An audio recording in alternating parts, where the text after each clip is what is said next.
లక్ష్మీ ఎన్టీఆర్ను చంద్రబాబు ఆపగలడా? ఇదే అసలైన కథ అంటూ రామ్ గోపాల్ వర్మ ఎన్టీఆర్ బయోపిక్ చిత్రాన్ని తీస్తున్నారు.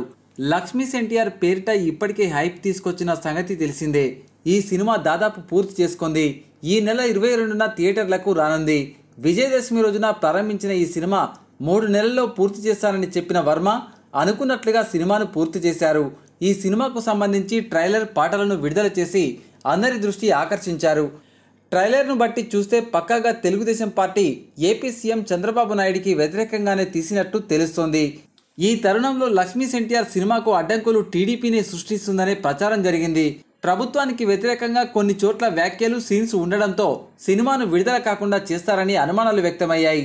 అయితే ఆర్జీవీ తన తెలివిని ఇక్కడ ప్రదర్శించారు. ట్రైలర్లో ఎన్టీఆర్, చంద్రబాబు గెటప్లకు దగ్గరి పోలికలు ఉండడంతో పాటు వారి పేర్లు డైరెక్ట్ గా వాడుకుంటే సినిమా విడుదలకు సమస్య వచ్చే అవకాశం ఉందని గుర్తించారు.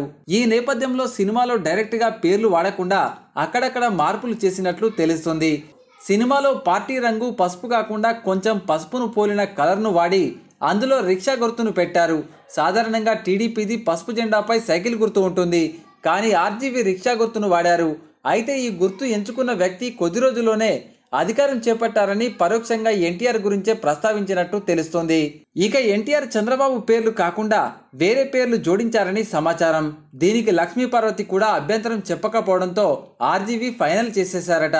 గతంలో ఆయన రక్త చరిత్ర సినిమా తీసినప్పుడు డైరెక్ట్ గా పేర్లు వాడడం వల్ల చాలా ఇబ్బందులను ఎదుర్కొన్నారట.